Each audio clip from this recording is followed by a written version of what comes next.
Right. Class हम लोग start करने जा रहे हैं today's लेसन। एंड आज का लेसन हमारा मोशन के बारे में है, राइट।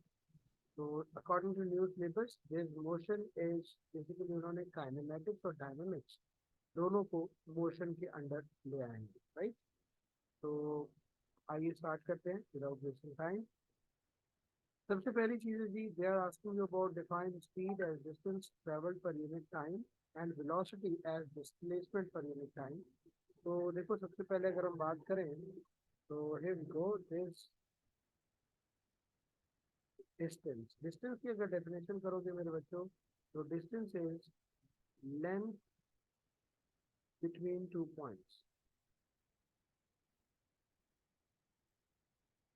दो पॉइंट्स के दरमियान में जो लेंथ है उसको हम डिस्टेंस कहते हैं। This length can be in any direction. ये देखो, ए से बी तक आप लोगों ने जाना है, तो ए से बी तक जाने के बहुत सारे मल्टीपल रास्ते हैं। आप यहाँ से भी होते हुए जा सकते हैं, आप जो है ना वो एक और रास्ता भी दे सकते हैं, जैसे आप यहाँ से भी होते हुए जा सकते हो। But if you are taking a straighter path, अगर आप स्ट्रेट रास्ता ले रहे हैं, शॉर्टकट ले रहे हैं, तो उस शॉर्टकट को हम कहते हैं डिस्प्लेसमेंट, राइट। तो this shortcut is called displacement and other ways are called distance. तो डिस्टेंस की डेफिनेशन आप लोगों ने देख ली, it is the length between two points. Displacement की डेफिनेशन आप देख लो, the length between two points in a single direction. Unit मेरे बच्चों दोनों का सेम होगा, unit is metre per second दोनों का। डिस्टेंस का सॉरी, यूनिट इज मीटर, किस चीज का, डिस्टेंस का और डिस्प्लेसमेंट का, दोनों का यूनिट मीटर रहेगा, राइट। अच्छा, अगली चीज, डिस्टेंस और डिस्प्लेसमेंट में फर्क क्या है। तो डिस्टेंस एंड डिस्प्लेसमेंट में एक फर्क ये है मेरे बच्चों कि डिस्टेंस इज स्केलर क्वांटिटी, यानी डिस्टेंस में किसी किस्म की डायरेक्शन की जरूरत नहीं होती, while displacement is a vector. ठीक है, यूनिट दोनों का सेम है, सब कुछ सेम, लेकिन अच्छा, अब क्योंकि ये बात तो तुम लोग को बुक में मिल जाएंगी, जो बात शायद ना मिले वो ये कि जब भी आप स्ट्रेट लाइन की बात करेंगे, तो स्ट्रेट लाइन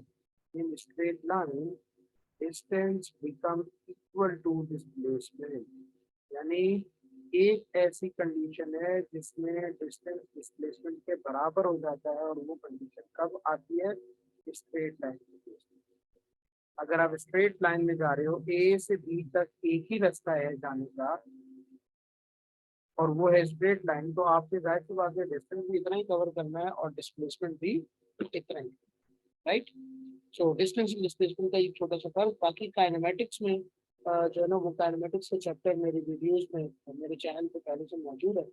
तो मैं डायरेक्ट मोशन पे आ रहा हूँ, और मोशन में भी स्पेशली उस चीज़ पे आ रहा हूँ जिस चीज़ से आप लोग को बहुत डर लगता है usually, and that is graphical analysis of motion.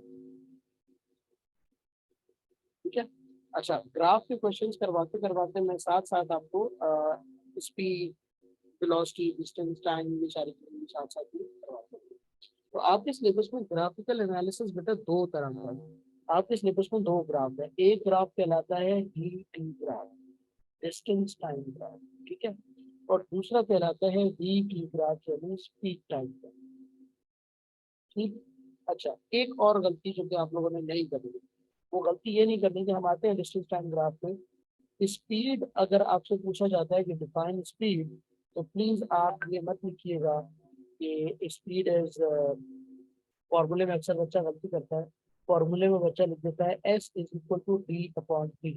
This is totally wrong, ये कंप्लीटली रॉन्ग फॉर्मूला है, इसके आपको मार्क्स से वर्ड नहीं। तो फिर स्पीड का करेक्ट फॉर्मूला क्या है मेरे बच्चों, स्पीड का correct formula is V, small V is equal to S over T, सारे स्मॉल, ठीक है, where v is the speed of the object, s is displacement या distance, कुछ भी कह लो आप। अच्छा, याद रखो डिस्टेंस टाइम ग्राफ में हम डिस्प्लेसमेंट और डिस्टेंस को सेम ही कंसीडर किया करेंगे, यानी डिस्टेंस टाइम ग्राफ में हम स्पीड या वेलोसिटी को सेम कैटेगरी में रखते रहेंगे. So speed is equal to distance upon time. This is the formula in wordings and this is the formula in symbolic form. Please symbols याद रखिएगा. This is small v, this is small s, this is small t. ठीक है. अच्छा, ये हो गया आपका speed का formula. Speed is equal to distance upon time. अब एक और फॉर्मूला भी आपकी नजर से गुजरेगा, दैट इज एवरेज स्पीड. तो मेरे बच्चों, एवरेज स्पीड का फॉर्मूला भी नोट कर लें. एवरेज स्पीड का फॉर्मूला है total distance covered divided by total time. ठीक है. तो जब भी आपको एवरेज स्पीड पूछी जाएगी, अब क्या फर्क है स्पीड और एवरेज स्पीड में, ये जब हम क्वेश्चंस करेंगे तो मैं आपको डिटेल में बता दूंगा. बट याद रखिएगा, स्पीड का फॉर्मूला है डिस्टेंस अपॉन टाइम, लेकिन जब वो एवरेज स्पीड पूछेंगे तो आपने total distance divide by total time करना है. ओके, ठीक है. तो हियर वी गो. ये हो गया जी हमारा स्पीड का काम. अब ये सिर्फ एक फॉर्मूला है. हम इसका अगर यूनिट देखें तो the unit for speed is metres per second. Other unit is kilometres per hour. ठीक है. के एम अपॉन एच, या आप इसको के एम एच माइनस वन भी लिख सकते हो. You can write M S minus one और K M H minus one. All these things are acceptable. ठीक है. अच्छा, अब आते हैं जी बड़ी चीज पर, that is distance time graph, the one and only D graph. Please बेटा याद रखो, डिस्टेंस टाइम ग्राफ में इस टॉपिक से पहले जो चीज आपको प्री रिक्विजिट है, जो चीज आपको आनी चाहिए, उसको हम लोग अभी देख भी लेते हैं. दैट इज ग्रेडियंट का कॉन्सेप्ट. प्लीज याद रखो, ग्रेडियंट आपने किसी भी लाइन का निकालना है तो ग्रेडियंट इक्वल होता है मेरा बेटा राइज अपॉन रन. यानी वो लाइन वर्टिकल कितना उठी है डिवाइडेड बाय वो लाइन हॉरिजॉन्टल में कितना है. ठीक. तो जरा अब आते हैं डिस्टेंस टाइम ग्राफ पे. ग्राफिकल एनालिसिस में मैं आपको बताता चलूं कि they ask you about three things. Graphical question तीन टाइप के हो सकते हैं. Number one, making a graph. Number two, interpreting graph. Number three, अच्छा, नंबर टू इंटरप्रेटिंग ग्राफ मतलब इन वर्डिंग्स, कि बताओ क्या हो रहा है इस ग्राफ को देखकर, क्या पता चल रहा है इन वर्डिंग्स. और नंबर थ्री में है ग्राफ की calculations, calculations of graph. Graph के क्वेश्चन कोई भी टॉपिक हो, ओ लेवल्स का कोई भी टॉपिक हो, ग्राफ के क्वेश्चन इन तीन चीजों में डिवाइडेड होते हैं. राइट. तो आओ जरा डिस्टेंस टाइम ग्राफ एक बना के देखते हैं. Here distance in metres, time in seconds. बेटा एक्सिस को इस तरह से लेबल करना बहुत जरूरी है. अगर आप एक्सिस को लेबल नहीं करेंगे तो आई एम अफ्रेड आपको मार्क्स नहीं मिल पाएंगे. राइट जी. आइए तो हम आगे चलते हैं कि डिस्टेंस टाइम ग्राफ को बनाया कैसे जाए by using data. Let suppose जनाब आपको एक डाटा मिलता है और वो डाटा कुछ इस तरह का है कि आपको कहा गया कि let me complete this, distance in metre, time in seconds. Let suppose आपको कहा गया कि 0 सेकंड पे डिस्टेंस 0 था, 5 सेकंड पे डिस्टेंस 10 हो गया, 10 सेकंड पे डिस्टेंस 20 है, और 15 सेकंड में, 15 सेकंड में distance is 30. Let suppose this data is given to you. अब पहली टाइप का क्वेश्चन क्या है कि आपने इसका ग्राफ बनाना होगा. ग्राफ बनाने का क्वेश्चन घबराने का नहीं है. ग्राफ बनाने का क्वेश्चन अक्सर आपके पास आता है उसमें P4 में. ठीक है. और P4 में ग्राफ का क्वेश्चन 4 मार्क्स का होता है. ठीक. 1 marks is for proper labelling. ठीक है. दूसरा मार्क्स पॉइंट को स्केल को एक्यूरेटली नोट करने में होता है. जैसे टाइम इज 0, 0 के बाद 5, 5 के बाद 10, 10 के बाद 15, एंड डिस्टेंस इज 10, 20, 30. याद रखिएगा, ऑड स्केल नहीं होना चाहिए. नंबर वन, 0.29 पे एक वैल्यू आ रही है, 0.49 की दूसरी वैल्यू आ रही है, इस तरह का ग्राफ नहीं होना चाहिए. राइट. इस तरह का स्केल नहीं होना चाहिए. So odd scale is always neglected. Plus जब आप वैल्यूज दे दें तो फिर आपने पॉइंट्स प्लॉट करने होते हैं. पॉइंट्स में आप लोग जो है ना वो डिफरेंट रेटिंग पे इस तरह से क्रॉस बनाते रहेंगे. And finally you will make a line that joins all these crosses and this line is a straight line. ठीक है, अच्छा तो ये तो ग्राफ बनाने का तरीका आ गया। अब ग्राफ बनाने के बाद मेरा बेटा इसको इंटरप्रेट करना जरूरी होता है। मैं पास पेपर के क्वेश्चंस पे भी आ रहा हूँ, मैं जरा जनरल बातें कर लूँ ताकि आपको पास पेपर के क्वेश्चंस आसान लगे। तो आते हैं जी, अब इसको इंटरप्रेट करने का किस तरह से आ सकता है क्वेश्चन, क्वेश्चन आ सकता है जी कि by looking at the above graph discuss the motion. Yes, ये सबसे इंपॉर्टेंट चीज है, discuss the motion of the graph. अब बेटा डिस्कस द मोशन में आप लोग जो है ना वो क्या करते हैं कि जब भी आपसे कहा जाए डिस्कस द मोशन, तो आपने पहले ये देखना है कि ये डिस्टेंस टाइम ग्राफ है या स्पीड टाइम ग्राफ है। क्यों? क्योंकि अगर ये डिस्टेंस टाइम ग्राफ है तो the gradient of distance time graph gives you speed. इस ग्राफ का ग्रेडियंट आपको प्रोवाइड करेगा स्पीड, जबकि अगर स्पीड टाइम ग्राफ होगा तो उसका ग्रेडियंट आपको प्रोवाइड करेगा एक्सेलरेशन। बट फिलहाल हम लोग डिस्टेंस टाइम ग्राफ पर ही हैं। तो डिस्टेंस टाइम ग्राफ में ये जो येलो लाइन आपको नजर आ रही है, this yellow line is representing speed. ठीक है, मैथमेटिक्स में हम इस टर्म को ग्रेडियंट कहते हैं, लेकिन फिजिक्स में डिस्टेंस टाइम ग्राफ के लिए the same gradient becomes speed. तो अब डिस्कस द मोशन, अगर ये क्वेश्चन 2 नंबर का आता है तो इसका मतलब वो चाह रहे हैं कि आप उन्हें आंसर दें स्लोप की फॉर्म में भी और स्पीड की फॉर्म में भी। तो आप क्या कहेंगे, सिंस इसका आंसर आप क्या लिखेंगे, इसका आंसर आप कुछ यूं ड्राफ्ट करोगे कि since the line is straight therefore we can say that the object is moving with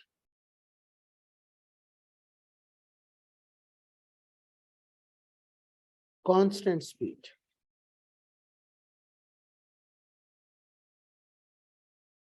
क्या बेटा, ऑब्जेक्ट कांस्टेंट स्पीड से जा रहा है। कैसे पता चला हमें कांस्टेंट स्पीड से जा रहा है?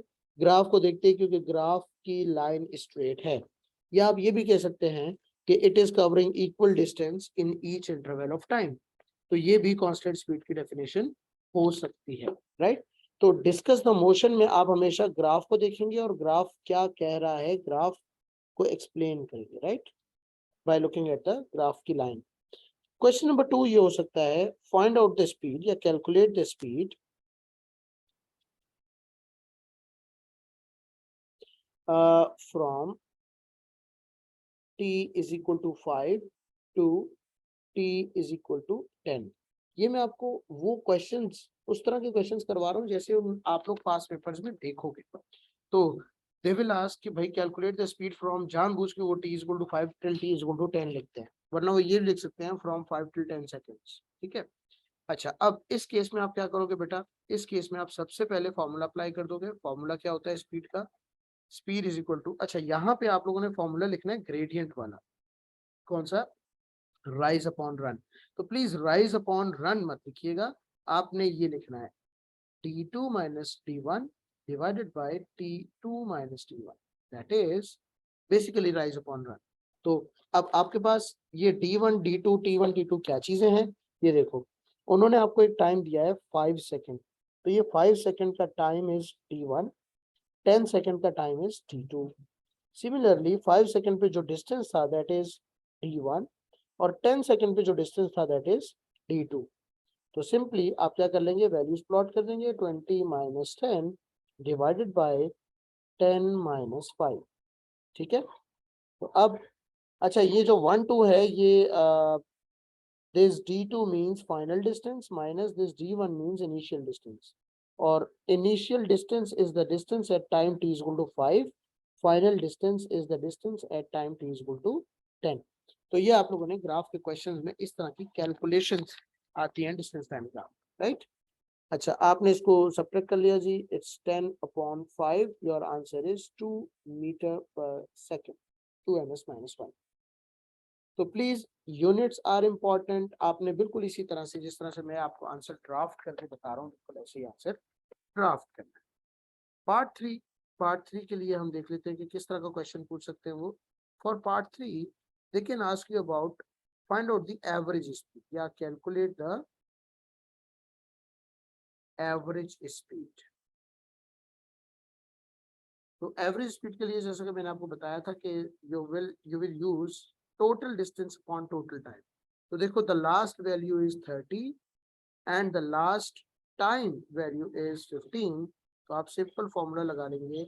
अब यहाँ पे आप जो फॉर्मूला लगाओगे वो फॉर्मूला क्या लगाने वाले हो आप, यू विल राइट, आप लोग शायद साथ साथ कर भी रहे होंगे मेरे साथ साथ, you will write average speed V average is equal to total distance that is 30 upon total time that is 15। तो आपका आंसर आ गया 2ms-1।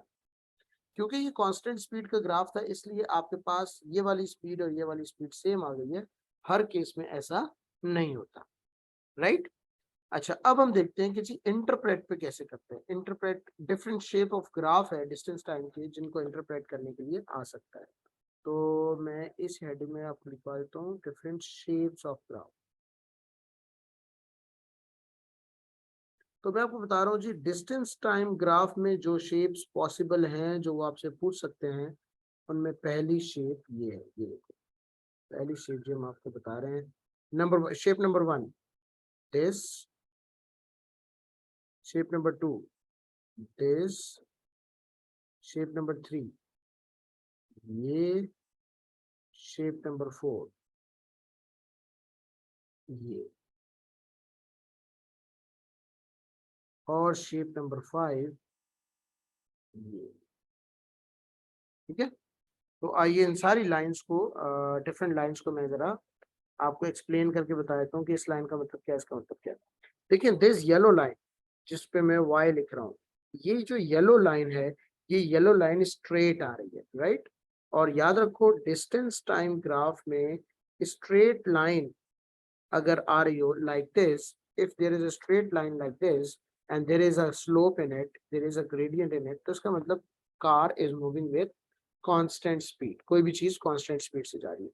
तो ये जो y येलो लाइन है ये भी और ये जो रेड लाइन है ये भी, ये दोनों लाइंस कांस्टेंट स्पीड को शो कर रही हैं। बट इन दोनों में डिफरेंस क्या है कि रेड लाइन में क्योंकि ग्रेडियंट ज्यादा है that is why we can say that कि ये जो रेड लाइन है ये फास्ट ऑब्जेक्ट को शो कर रही है और y स्लो ऑब्जेक्ट को शो कर रही है। Both are constant speeds but एक फास्ट है और एक स्लो है, राइट। अच्छा, अब स्ट्रेट लाइंस के बाद अब आते हैं ब्लू लाइन पे। ये जो मैं बी से मार्क कर रहा हूँ ब्लू लाइन, आप गौर करें तो ब्लू लाइन में यू आर लुकिंग एट कि मैं जरा यहाँ इसको दोबारा बना के बता दूं। ये देखो ब्लू लाइन मैंने कुछ इस तरह से बनाई है। कीप नोटिसिंग दैट कि इनिशियली अगर मैं बात करूं तो इनिशियली इसका इसका रन ज्यादा था, ज्यादा टाइम में थोड़ा सा डिस्टेंस कवर हुआ है, राइज कम था रन ज्यादा था। लेकिन इवेंचुअली आगे जाते जाते देखो क्या हुआ, आगे जाते जाते इसका टाइम, ये देखो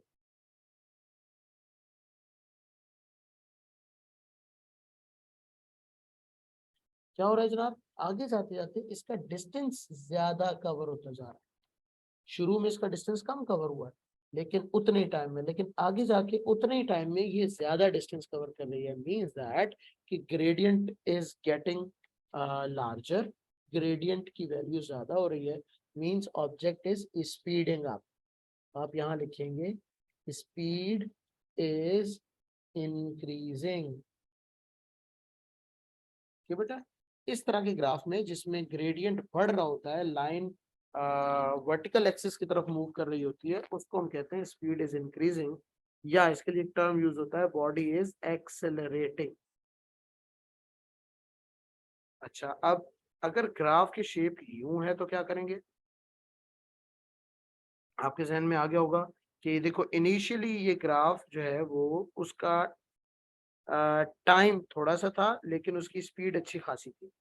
लेकिन इवेंचुअली आगे जाते जाते क्या हो रहा है कि उसका, ये देखो ये इसका टाइम और ये इसकी स्पीड, तो अब आप गौर करें तो ये देखें इसका जो राइज है वो इंक्रीज होता जा रहा है, सॉरी रन इंक्रीज होता जा रहा है और राइज कम होता जा रहा है। मतलब इवेंचुअली आप अगर इस पे आके देखते हो तो ये देखो इतना सारे टाइम में थोड़ी सी स्पीड, थोड़ा सा डिस्टेंस इंक्रीज हुआ है। लेकिन शुरू में थोड़े से टाइम में अच्छा खासा डिस्टेंस बढ़ गया था। इन शॉर्ट, शुरू में गाड़ी वॉज एट पेस, गाड़ी तेज थी, और eventually object was getting slower. ठीक है, ऑब्जेक्ट स्लो हो रहा है, तो हम इसको कहेंगे speed is decreasing, body is moving with decreasing speed, और क्योंकि स्पीड कम हो रही है इसलिए हम कहेंगे बॉडी डीसेलरेट कर रही है, डीसेलरेटिंग। ठीक है, तो बेटा ये, अच्छा लास्ट, ये जो मैंने एक हॉरिजॉन्टल लाइन बनाई हुई है, ये वाली, इस लाइन का मतलब है ऑब्जेक्ट इज एट रेस्ट। क्यों? क्योंकि लाइन में ग्रेडियंट है ही नहीं, since no gradient no speed, therefore object in is at rest. ठीक है, तो इन शॉर्ट आपके पास बेटा डिस्टेंस टाइम के, एक बार थोड़ा सा रिकैप कर लेते हैं। डिस्टेंस टाइम के कौन कौन से ग्राफ आपके पास आएंगे? नंबर 1 ये ग्राफ, नंबर 2 ये graph, number 3 this graph, number 4 ये ग्राफ। तो इन चारों ग्राफ को आप अब बड़े मजे से एक्सप्लेन कर लेंगे। This graph is of constant speed, this graph is of increasing speed, this graph is of decreasing speed, and this graph is of the body which is at rest. तो ये था जी डिस्टेंस टाइम ग्राफ के questions. ठीक है, जल्दी से मैं speed time graph को भी एक्सप्लेन करूंगा और फिर मैं इस ग्राफिकल एनालिसिस के क्वेश्चंस पे आऊंगा, past paper questions. So now we are going towards speed time graph. मेरा बेटा जिस तरह से डिस्टेंस टाइम ग्राफ का, ये देखिए speed in metre per second and time is in second, जिस तरह से gradient of distance time graph was giving us speed, similarly gradient of speed time graph gives us acceleration। सही, तो इसका gradient हमें एक्सेलरेशन प्रोवाइड करेगा। अब इसमें भी सिनेरियोज वही हैं, क्योंकि ग्राफ का क्वेश्चन है, तो number 1 calculation, number 2 interpretation, number 3 graph की मेकिंग। तो मेकिंग तो आपको पता ही है, मैंने आपको बता दिया कि मेकिंग के लिए आपको डाटा गिवन होता है, अपने ग्राफ बनाना होता है। आइए हम जरा इस ग्राफ के भी इंटरप्रिटेशन को देख लें। उससे पहले लेट अस चेक कि एक्सेलरेशन होता क्या है, राइट?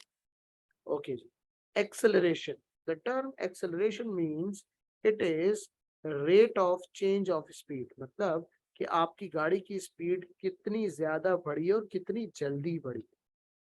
ठीक, अगर मैं इसका ओपन फॉर्म लिखूंगा एक्सेलरेशन का, तो acceleration is equal to v minus U over time taken, या आप इसको कह लो v माइनस यू, अगर मुश्किल लगता है तो change of speed divided by time taken. आपने अक्सर सुना होगा कि भाई कुछ गाड़ियां ऐसी हैं, स्पोर्ट्स कार की अगर हम बात करें, तो 0 से 100 तक 10 सेकंड में जा रही है, 0 से 100 तक 20 सेकंड में जा रही है, 0 से 100 तक 5 सेकंड में जा रही है। तो जो गाड़ी 0 से 100 तक 5 सेकंड में जा रही है, इसका मतलब उसका एक्सेलरेशन बहुत तेज है, वो अपनी स्पीड बहुत जल्दी बढ़ा लेती है। ठीक है, तो एक्सेलरेशन का मतलब है स्पीडिंग अप, सिंपल। एक्सेलरेशन की अगर आप टर्म निकालोगे तो एक्सेलरेशन इज स्पीडिंग अप। ठीक, मतलब स्पीड बढ़ेगी। अच्छा ये याद रख लो कि बेटा आपको चेंज ऑफ स्पीड मिलेगा कैसे, how do you find change of speed? Change of speed का मतलब है, मैं इस फॉर्मूला को थोड़ा सा और ओपन करके लिख दूं, तो final speed minus initial speed divided by जितने टाइम में स्पीड चेंज हुई है। ठीक, अच्छा इससे रिलेटेड एक टर्म और है, वो है डीसेलरेशन। डीसेलरेशन का भी मेरा बेटा फॉर्मूला यही है। अक्सर बच्चे पूछ रहे होते हैं सर डीसेलरेशन का फॉर्मूला क्या है, तो फॉर्मूला डीसेलरेशन का भी यही है। फर्क ये है कि इन केस ऑफ डीसेलरेशन आपकी जो इनिशियल स्पीड है वो ग्रेटर होती है फाइनल स्पीड से। डीसेलरेशन इज ऑलवेज नेगेटिव, बस ये याद रख लो। अगर आप यही फॉर्मूला लगा रहे हो और आपका आंसर नेगेटिव आ रहा है, तो समझ जाओ कि वो डीसेलरेशन है, यानी ऑब्जेक्ट की स्पीड कम हो रही है। Acceleration means speeding up, deceleration means decreasing speed। Speed कम हो रही है बाकायदा, स्लोइंग डाउन, ठीक है। Speeding up is acceleration and slowing down is deceleration. Formula दोनों के लिए सेम रहेगा। अच्छा जी, अब आते हैं कि सर इसका ग्राफिकल क्वेश्चंस किस तरह के होते हैं। तो if we have a graph here like this, ये देखिए, इसमें भी मुख्तलिफ तरह के ग्राफ है, मैं आपको बता देता हूँ कौन कौन से। Number one, graph number one is blue line, graph number two is this, graph number 3 is red line, graph number 4। ये मैं आपको डिफरेंट टाइप्स के ग्राफ बता रहा हूँ कि जो पॉसिबल होते हैं यूजुअली।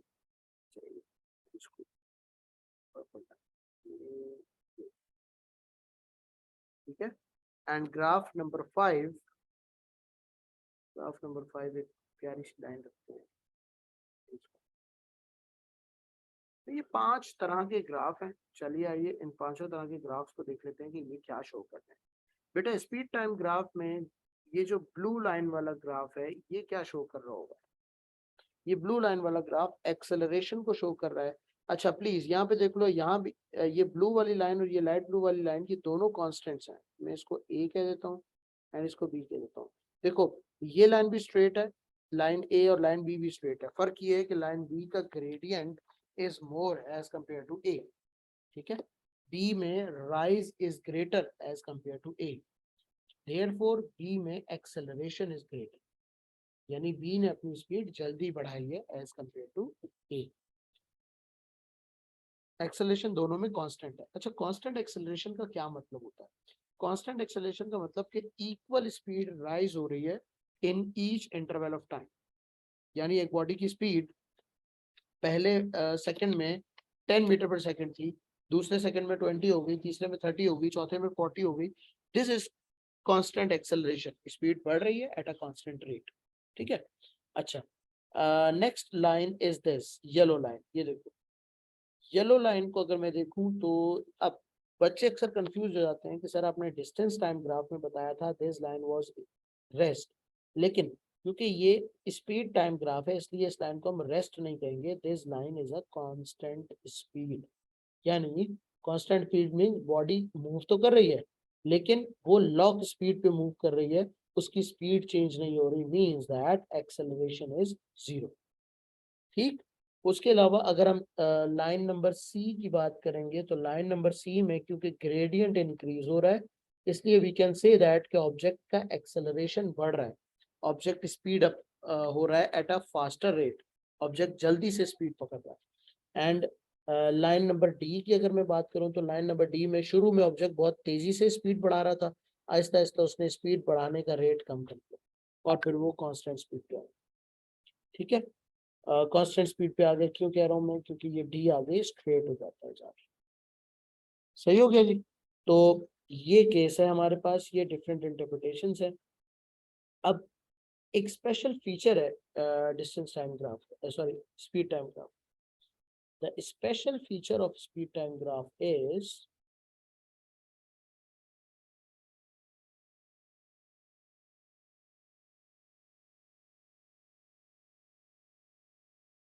कि इसका जो एरिया अंडर द ग्राफ है, स्पीड टाइम ग्राफ किसी भी शेप का हो, लेट सपोज ये एक स्पीड टाइम ग्राफ है और ये मेरे पास इस शेप का, मैंने एक बॉडी की जर्नी है उस जर्नी को काउंट किया उसका ग्राफ बनाया तो मेरे पास ये देखिएगा ये शेप है, ये फिर ये एंड देन दिस, ठीक है। अब आपको जो है ना वो क्वेश्चन मैं बताता हूँ कि किस तरह से पूछा जा सकता है। They can ask you few questions. पहले तो ये याद रख लो कि इस लाइन के अंडर, ये जो रेड लाइन है इस लाइन के अंडर ये जितना भी एरिया है ना, this area gives you distance. Similarly ये भी आपका डिस्टेंस ही है एंड सिमिलरली ये चीज भी आपका डिस्टेंस ही है। तो the area under the graph is called distance, gives you distance, ठीक है। अब कितनी तरह की शेप्स वो पॉसिबल हो सकती हैं, देखो अगर मैं बात करूं 0 से लेकर 5 सेकंड तक कितना डिस्टेंस कवर हुआ है तो आप सिंपल मुझे बता सकते हैं कि सर 0 से लेकर 5 तक ये एक ट्राइंगल बन रही है सर, है ना। जब ये एक ट्राइंगल बन रही है तो ट्राइंगल का एरिया का फॉर्मूला होता है 1/2 बेस इंटू हाइट, यानी 1/2 5 इंटू 10 यानी 25 मीटर्स। ठीक है। अब अगर मैं आपसे पूछता हूँ कि 5 से 10 मिनट तक का डिस्टेंस बताओ, या 5 से 10 सेकंड तक का डिस्टेंस बताओ, तो उसके लिए आप क्या करेंगे, आप ये स्ट्रेटर वाला पोर्शन लेंगे और आप इतने पोर्शन का एरिया निकालेंगे। This is a rectangle. ठीक है। तो रेक्टेंगल का एरिया हमें क्या बताया गया था बेटा, लेंथ इंटू ब्रेथ, यानी 5 इंटू 10 या 10 इंटू 5 कुछ भी कह लो, आंसर इज 50 मीटर्स। अब अगर आपसे टोटल जर्नी का डिस्टेंस पूछा जा रहा है, तो अब आपके पास दो रास्ते हैं। इधर you will divide this complete trapezium in 2 triangles and 1 rectangle, या अगर आपको ट्रेपीजियम का फॉर्मूला याद है तो आप वो फॉर्मूला भी लगा सकते हैं, which is 1/2 a plus B into H. अब ये a प्लस बी क्या होती है, आप लोगों ने शायद 8 क्लास में ये फॉर्मूला पढ़ा होगा। हम बच्चों को ये बताते हैं कि 1/2 सम ऑफ पैरेलल साइड। ये देखो एक साइड ये है, लेट्स सपोज ये साइड 25 तक जा रही है, दूसरी पैरेलल साइड ये है, ये जिसको मैंने ब्लैक अभी पहुंच किया। तो आप 1/2 a प्लस बी यानी 1/2 25 प्लस 5 से 10 तक 5 इंटू 10, तो आप ये लिख दोगे 1/2 25 प्लस 5 इंटू 10, क्योंकि हाइट हमारे पास 10 है इसका। तो आपके पास जो आंसर आएगा 25 प्लस 5 दैट इज 30, 30 का हाफ इज 15, 15 टेंस ऑफ 150, तो टोटल डिस्टेंस है 150 मीटर। ठीक है मेरे बेटा। तो ये था जी हमारा speed time distance time graph का की कैलकुलेशन। ठीक। अब वो इसको लिंक करते हैं डायनेमिक्स यानी फोर्सेस के साथ। वो लिंक कैसे करते हैं फोर्सेस के साथ, जल्दी से वो बात भी कर लेते हैं, ताकि जब मैं अगली वीडियो में पास्ट पेपर्स पे आऊँ तो हमें कुछ बेसिक्स पता हो। So let's come to the other thing. अच्छा बेटा, एक बात याद रखनी है, एक बात बहुत ज्यादा याद रखनी है कि whenever, अच्छा अब मैं इसको उस टॉपिक को वहीं पे छोड़ के लिंक कर रहा हूँ मैं आपको फोर्सेस के साथ। और फोर्सेस में भी पहला टॉपिक है बैलेंस एंड अनबैलेंस फोर्सेस। ठीक है। अगर मैं यहाँ पे सिलेबस पे आऊँ तो we have done this, we have done speed, we have done average speed, acceleration, uh, non uniform acceleration. अच्छा प्लीज याद रखो, यूनिफॉर्म नॉन यूनिफॉर्म एक्सेलेरेशन में हम लोग कुछ क्वेश्चंस कर लेंगे। If the line is curved it is known as non uniform acceleration, अगर लाइन स्ट्रेट है तो वो यूनिफॉर्म एक्सेलेरेशन है, जिसको हम कांस्टेंट एक्सेलेरेशन भी कह सकते थे। अच्छा, एक्सेलरेशन में एक और तरह का ग्राफ भी है जो कि मैंने नहीं आपको बताया अब तक, वो ग्राफ भी देख लेते हैं। एक्सेलरेशन में एक स्पेशल टाइप का ग्राफ है जो कि मैं डिफरेंट कलर से शो कर दूं। Let me show it with कौन सा कलर, लाइट ग्रीन। वो ग्राफ ये है। एक्सेलरेशन में अक्सर आपके पास यूं ग्राफ भी आता है which is starting from the highest value of speed and which is coming at the lowest value of speed. तो इस लाइन का, since the line is coming downward, इस लाइन को हम कहते हैं डीसेलरेशन। यानी इस लाइन की अगर मैं इंटरप्रिटेशन करूंगा तो मैं कहूंगा बॉडी इज डीसेलरेटिंग। अच्छा, अब एक बात जो कि बताना बहुत जरूरी है फोर्सेस से पहले, मेरे ख्याल में फोर्सेस को नेक्स्ट वीडियो में लाएंगे। बेटा वो बात ये है कि डिक्रीजिंग एक्सेलरेशन में और डीसेलरेशन में फर्क है। बहुत माइन्यूट सी चीज है, लेकिन अक्सर बच्चा डिक्रीजिंग एक्सेलरेशन और डीसेलरेशन में परेशान होता है।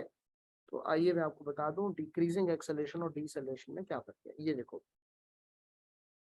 बेटा, अगर ग्राफ यूं है, स्पीड टाइम ग्राफ, तो this is decreasing acceleration. Body की स्पीड बढ़ तो रही है लेकिन वो लेस रेट से बढ़ रही है। यानी शुरू में अगर बॉडी की स्पीड 10 के हिसाब से बढ़ रही थी तो बाद में 1 के हिसाब से बढ़ रही है, बट स्टिल स्पीड बढ़ रही है। दिस इज कॉल्ड आपका डिक्रीजिंग एक्सेलरेशन। ये जो ग्राफ है, ये ग्राफ डिक्रीजिंग एक्सेलरेशन कहलाएगा।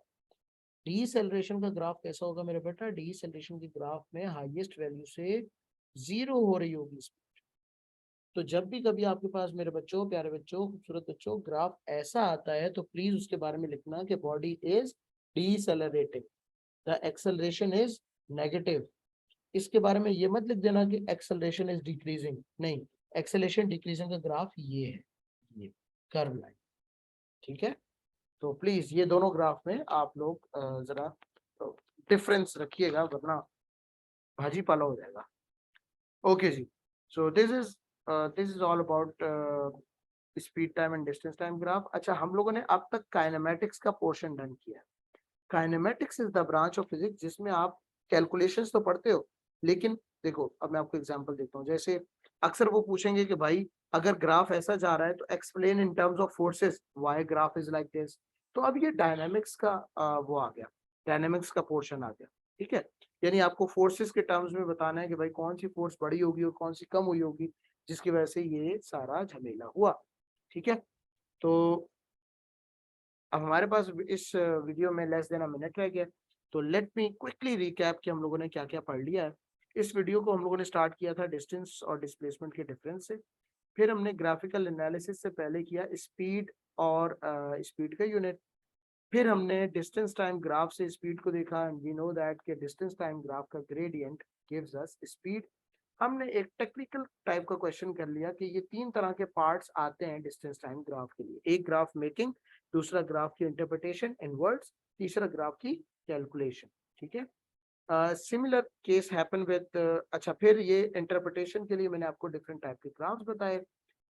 Distance time graph same done with speed time graph along with its calculation, along with its special calculation। ठीक है, अच्छा आखिरी चीज जो कि आखिर में मैं बता दूं कि हम लोगों ने स्पीड का एक फॉर्मूला पढ़ा।